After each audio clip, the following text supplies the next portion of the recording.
मौसम से जुड़ी सटीक जानकारी और खबरों के लिए हमारे YouTube चैनल को सब्सक्राइब करें और बेल आइकन दबाकर हर खबर पर रखें नजर। नमस्ते दोस्तों, स्काई मैट वेदर में आप सभी का स्वागत है। मेरा नाम महेश पलावत है। आज 29 सितंबर हो गई है और मानसून की समाप्ति लगभग होने वाली है। आपको मालूम है कि 30 सितंबर तक मानसून की जो गिनती है, यानी बारिश की गिनती, वो काउंट होती है। लेकिन मानसून उसके बाद भी चलता रहता है। ऐसा नहीं है कि अब मानसून समाप्त हो जाता है। 1 जून से 30 सितंबर तक इसकी काउंटिंग होती है कि कितनी बारिश हुई है। तो अभी 108% बारिश है, यानी कि 8% सामान्य से ज्यादा बारिश हो चुकी है। और अगर देखा जाए तो पिछले 24 घंटों में हमने देखा कि अंडमान और निकोबार द्वीप समूह में भारी बारिश हुई है। गुजरात के दक्षिणी और पश्चिमी जिलों में मूसलाधार बारिश हुई है। मुंबई सहित कोकण एंड गोवा, यानी कि जो महाराष्ट्र के तटीय इलाके हैं, और मध्य महाराष्ट्र, वहां पर भी भारी बारिश की गतिविधियां देखने को मिली है। तो अब जो वेलमार्क लो प्रेशर एरिया है वो आप देखिए थोड़ा सा आगे आ गया है, यानी गुजरात के ऊपर, भले ये था मध्य महाराष्ट्र के ऊपर था, ये गुजरात के ऊपर आगे होता हुआ और आगे निकलने वाला है। तो लेकिन इसके पीछे एक और निम्न दबाव का क्षेत्र बनने वाला है, जो आपका कल मतलब कि 30 तारीख के आसपास या 1 तारीख के आसपास बन जाएगा। मैंने बना दिया है जिससे कि आपको पता लगे कहां पर बनने वाला है। ये से थोड़ा सा एक आइडिया हो जाता है कि हाँ भाई, इस जगह पर कुछ वेदर एक्टिविटी होने वाली है। तो अगर ये हमारा स्काईमेट का है, ये जो है एक तरह से मैप है, इसमें आप देखिए कि ये जो वेलमार्क लो प्रेशर एरिया का इस समय, यानी कि जो करंट जो पोजीशन है, वो देखिए हवाएं कहाँ पे घूम रही है। ये गुजरात के एकदम ऊपर बना हुआ है।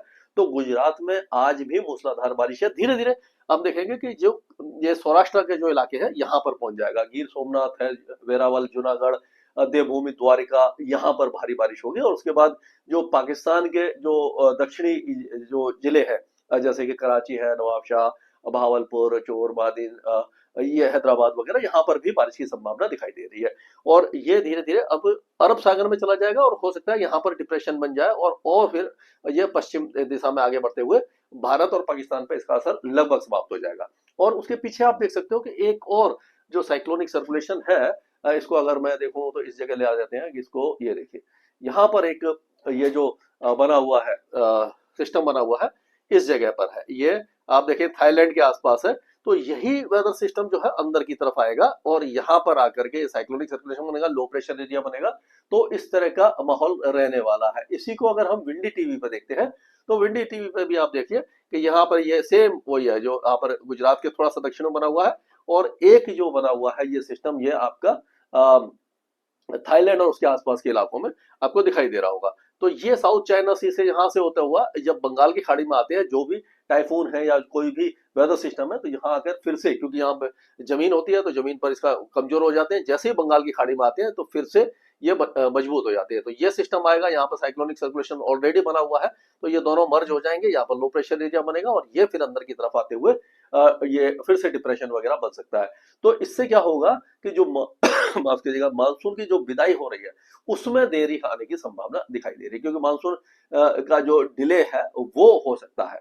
और वो उसका कारण ये है कि ये जो इस तरह के वेदर सिस्टम आएंगे तो जो पश्चिमी हवाएं इसको जो पुश करती है, मानसून को हटाती है, तो ये पूर्वी हवाएं लगातार चलती रहेंगी। इस तरह से आप देखेंगे ये जो हवाएं हैं तो ये इसको आगे नहीं बढ़ने देंगी। तो ये इस तरह का हम कह सकते हैं कि एक सिस्टम जो है उसके कारण ये सारी चीजें होने वाली है। अब अगर यहाँ पर देखते हैं, हम आज का फोरकास्ट देखते हैं, तो फोरकास्ट में आप देखिए कि ये जो वेदर सिस्टम जो मैंने बताया था कि जो भी लो प्रेशर, वेलमार्क लो या डिप्रेशन होता है, तो वो जैसे जैसे हवा में, यानी कि एटमॉस्फेयर में ऊपर जाता है, वैसे वैसे वो टिल्ट करता है साउथ वेस्ट की तरफ। तो इसीलिए जो सिस्टम यहाँ पर है, लेकिन देखिए साउथ वेस्ट में उत्तरी जो उत्तर पूर्वी जो अरब सागर है, वहां पर मूसलाधार बारिश होने वाली है। तो इसका जो असर होता है वो थोड़ा सा दक्षिण और दक्षिण पश्चिम में होता है। और दूसरा जो वेदर सिस्टम है वो आपको दिखाई दे रहा होगा कि ये बन गया है यहाँ पर, ये बंगाल की खाड़ी में, ये आगे की तरफ आएगा। तो इन सब के मिले जुले प्रभाव से ये देखिए यहाँ से ये हवाएं आ रही है, आप देख सकते हो इसको कि ये जो हवाएं है ये अरब सागर से यहाँ पर नमी लेके आ रही है, राजस्थान में लेके आ रही है, गुजरात में लेके आ रही है। और यहाँ पर भी आप देखिए इधर से ये जो वेदर सिस्टम है इसके कारण यहाँ पे ये लो प्रेशर या साइक्लोनिक सर्कुलेशन है, लो प्रेशर ये बन जाएगा। तो यहाँ से भी ये हवाएं जो है वो इस जगह पर, यानी कि पूरे इलाके में नमी लेकर के आ रही है। दोनों तरफ से ये नमी यहाँ पर पहुंच रही है। तो अब क्या होगा, अगर हम उत्तर भारत से शुरू करते हैं पहले, अगर पहाड़ों पर देखें तो पहाड़ों पर हल्के फुल्के बादल वगैरह छाएंगे, वेस्टर्न डिस्टर्बेंस जो है बहुत कमजोर है, बहुत ज्यादा असर नहीं होने वाला। तो यहाँ पर कोई भी गिलगित बाल्टिस्तान, मुजफ्फराबाद, लद्दाख और जो पाकिस्तान का जो पंजाब प्रांत है वहां पर कुछ भी नहीं होने वाला। लेकिन आज ऐसा लग रहा है कि हिमाचल और उत्तराखंड, यानी कि उत्तराखंड से लगे हुए हिमाचल में और उत्तराखंड में बहुत हल्की बौछारें, मतलब कि छुटपुट बौछारें और पार्टी क्लाउड स्काई वगैरह हो सकता है। और अगर हम बिहार की बात करते हैं तो बिहार में देखिए आप कोई भी वेदर एक्टिविटी आपको दिखाई नहीं दे रही होगी, लेकिन उत्तर प्रदेश के कुछ इलाकों में, तराई वाले इलाकों में, जैसे कि सहारनपुर, सरसावा है, बहराइच है, लखीमपुर खीरी है, बरेली, मुरादाबाद, ये जो इलाके हैं यहाँ पर हल्की फुल्की बौछारें पड़ सकती है। बिहार में कोई भी वेदर एक्टिविटी हमें दिखाई नहीं दे रही है। उसी तरह से झारखंड का भी ज्यादातर का इलाका जो है वो साफ रहेगा। गंगे पश्चिम बंगाल में बहुत हल्की बारिश होगी, पूर्वोत्तर राज्यों में बारिश की गतिविधियों में थोड़ी सी वृद्धि हो सकती है, लेकिन बहुत ज्यादा बारिश की संभावना हमें दिखाई नहीं देती। अब एक जो इम्पोर्टेंट फैक्टर है वो ये है कि राजस्थान में जो बारिश की गतिविधियां हैं वो दक्षिणी राजस्थान में शुरू हो सकती है। यानी कि आप कह सकते हो कि सवाई माधोपुर, कोटा, बूंदी, बारां, भीलवाड़ा, उदयपुर, चित्तौड़गढ़, टोंक, राजसमंद, डूंगरपुर, ये जो इलाके हैं इन सारे इलाकों में बारिश की संभावना दिखाई दे रही है। और हो सकता है कि सांचौर, सिरोही, पाली, ये जो इलाके हैं यहाँ पर भी हल्की बारिश की गतिविधियां हो जाए। और जोधपुर और बाड़मेर के कुछ इलाकों में, दक्षिणी इलाकों में बारिश की गतिविधियां हो सकती हैं। गुजरात में बारिश की गतिविधियों में धीरे धीरे कमी आएगी, पश्चिमी गुजरात में है, लेकिन ये जो सिस्टम है यहाँ का, इसका असर, ये क्योंकि नमी यहाँ से अरब सागर से लगातार आ रही है, इसीलिए इस जगह पर वेदर एक्टिविटी कुछ ना कुछ होती रहेगी। आप देखेंगे कि जो सबरकाना, बनासकांठा, महसाना, पाटन, इदार, अरवली, मोटसा, बोटाड, और ये आपका जितना भी गिर सोमनाथ, देवभूमि, द्वारका, भुज, नलिया, सोमनाथ, ये यहाँ सारे इलाकों में, सूरत, डांग, पंचमहल, ये जितने भी इलाके हैं यहाँ पर हल्की से मध्यम बारिश की गतिविधियां आपको जारी दिखाई देती रहेंगी। अब मध्य प्रदेश की अगर बात करते हैं तो मध्य प्रदेश में भी जो नीमच, रतलाम, अलीराजपुर, बड़वानी, धार, खांडवा, बैतूल, होशंगाबाद, इंदौर, भोपाल, देवास, ये जो इलाके हैं यहाँ पर बारिश की गतिविधियां हैं। ग्वालियर संभाग में भी हल्की बारिश हो सकती है, यानी कि पूरे मध्य प्रदेश में बारिश की संभावना दिखाई दे रही है। दक्षिणी छत्तीसगढ़ में रहेगी और उड़ीसा के कई इलाकों में बारिश की गतिविधियां आपको दिखाई देती रहेंगी। तेलंगाना में और आंध्र प्रदेश के इलाकों में भी बारिश दिखाई देगी। और कोस्टल कर्नाटका और कोकण एंड गोवा में जो बारिश की गतिविधियां थी, मुंबई, थाने, दानु, यहाँ पर उसकी इंटेंसिटी धीरे धीरे कम हो जाएगी। तमिलनाडु, रायलसीमा में कम बारिश होगी, लेकिन केरल में बारिश की गतिविधियां आपको लगातार दिखाई देती रहेंगी। ये है। और अगर हम चलते हैं आगे, कल के लिए चलते हैं 30 तारीख के लिए, तो ये देखिए वेदर सिस्टम थोड़ा सा आगे आ गया और ये और आगे चला गया। तो यहाँ पर आप देखो जो सिंध प्रांत है, यहाँ पर तो बारिश है। अब जैसलमेर, जोधपुर, बाड़मेर में भी 1 तारीख को हल्की बौछारें, खंड वर्षा होने की संभावना दिखाई दे रही है। यानी राजस्थान में पहले ऐसा नहीं दिखाई दे रहा था, केवल पूर्वी राजस्थान तक था, लेकिन मॉडल चेंज होते रहते हैं, इसीलिए रोज वीडियो बनाए जाते हैं। तो आप देखिए जैसलमेर, जोधपुर, बाड़मेर, ये जो इलाके हैं यहाँ पर पूरे जो दक्षिणी राजस्थान में, पश्चिमी राजस्थान में बारिश की गतिविधियां हैं। दिल्ली में भी हल्की बौछारें आपको 1 तारीख को दिखाई सकती हैं। उत्तर प्रदेश में बारिश बढ़ जाएगी, उत्तराखंड में बढ़ जाएगी और उसी तरह से, लेकिन बिहार में बहुत हल्की बारिश रहेगी, झारखंड, गंगे पश्चिम बंगाल में कम रहेगी। उड़ीसा के दक्षिणी इलाकों में गजपतिगंजम, कोरापुट और जो झारखंड है और पूरा मध्य प्रदेश है, तेलंगाना है, आंध्र प्रदेश है, यहाँ पर बारिश रहेगी। कोकण एंड गोवा में रहेगी, विदर्भ में हल्की रहेगी, मराठवाड़ा, मध्य महाराष्ट्र में हल्की रहेगी, कोस्टल कर्नाटका में रहेगी और बाकी इलाकों में बारिश कम रहेगी। अंडमान और निकोबार द्वीपों में भारी बारिश की गतिविधियां हैं।